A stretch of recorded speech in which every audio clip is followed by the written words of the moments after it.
Pada bulan Januari 2023 lalu, Ketua Kompetisi Federasi Sepak Bola Malaysia atau FAM Moh Firdaus Mohamed terang-terangan ingin mengundang timnas Vietnam dan Thailand untuk ambil bagian pada Piala Merdeka yang digelar di Malaysia. Kedua tim tersebut dianggap prioritas ketimbang negara Asia Tenggara lain seperti timnas Indonesia karena berstatus dua tim terkuat di kawasan ASEAN. Moh Firdaus Mohamed menilai level Vietnam dan Thailand sudah level Asia. Dengan kata lain, Moh Firdaus tidak menganggap timnas Indonesia yang saat itu tengah merintis sebagai negara yang cukup kuat untuk bersaing dengan mereka. FAM sejatinya bebas berbicara karena secara ranking FIFA timnas Malaysia masih lebih baik ketimbang Indonesia saat itu. Berselang 14 bulan kemudian dari ucapan Moh Firdaus, kini kondisinya bertolak belakang. Prestasi timnas Indonesia bisa dibilang masih lebih baik ketimbang Vietnam, Malaysia, dan Thailand. Indikatornya adalah performa di Piala Asia 2023 dan babak kedua kualifikasi Piala Dunia 2026 zona Asia. Di Piala Asia 2023, Malaysia dan Vietnam rontok di fase grup, sedangkan timnas Indonesia dan Thailand melaju ke 16 besar. Sementara di babak kedua kualifikasi Piala Dunia 2026 zona Asia, timnas Indonesia menempati peringkat kedua grup F dengan 7 angka. Performa apik tersebut membuat ranking FIFA timnas Indonesia meroket ke posisi ke-134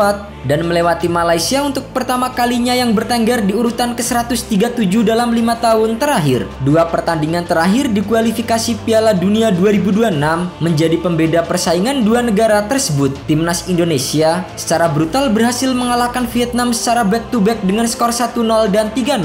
Sementara Malaysia kalah dua kali beruntun atas Oman dengan skor identik 2-0. Akibatnya, menurut perhitungan laman Footy Rankings, Harimau Malaya akan kehilangan 15,63 poin dan diperkirakan turun 5 peringkat, yaitu turun ke ranking 137 dunia. Kesuksesan instan yang didapat timnas Indonesia di tahun ini tak lepas dari kerja keras pemain, staf pelatih hingga proyek naturalisasi menjanjikan yang membuat permainan Indonesia lebih garang. Kedatangan pemain-pemain top sekelas Jordi Amat, Sandy Walsh, Justin Hubner, Ragnar Oratmangun, Jay Itzes hingga Tom Hai telah mendongkrak level Indonesia yang selama ini dianggap sebagai tim mediocre. Sementara itu, timnas Malaysia sendiri sebenarnya memiliki skuad dengan kombinasi pemain naturalisasi. Bahkan, mereka memiliki 14 nama pemain naturalisasi di Piala Asia 2023 lalu. Sayangnya, meski diperkuat banyak pemain asing, namun Malaysia tetap tergusur dari ajang paling bergengsi di benua Asia tersebut. Demikian pula dalam ajang kualifikasi Piala Dunia 2026. Meski meraih nilai 6, secara penampilan Malaysia masih biasa-biasa saja. Bahkan, di dua pertandingan terakhir, mereka harus bertekuk lutut di tangan Oman. Hal ini menjadi pertanyaan besar, mengacu pada apa yang pernah disampaikan Sintayong saat minta PSSI melakukan naturalisasi terhadap beberapa pemain. Hal ini menjadi pembeda. Sintayong tetap mensyaratkan garis keturunan sebagai syarat utama. Beda dengan Malaysia yang hanya melakukan asal naturalisasi. Malaysia tidak mensyaratkan garis keturunan sebagai dasar naturalisasi. Mereka hanya melihat pemain asing yang ada di liga domestik. Ketika mereka sudah 5 tahun di Malaysia, mereka langsung dinaturalisasi. Faktor inilah yang menjadi pembeda. Ikatan darah yang ujung-ujungnya ikatan emosional tidak ada pada para pemain yang dinaturalisasi. Hal berbeda ada di timnas Indonesia. Selain menaturalisasi pemain-pemain top yang berkarir di Eropa, ikatan darah membuat mereka merasa menjadi bagian dari tim.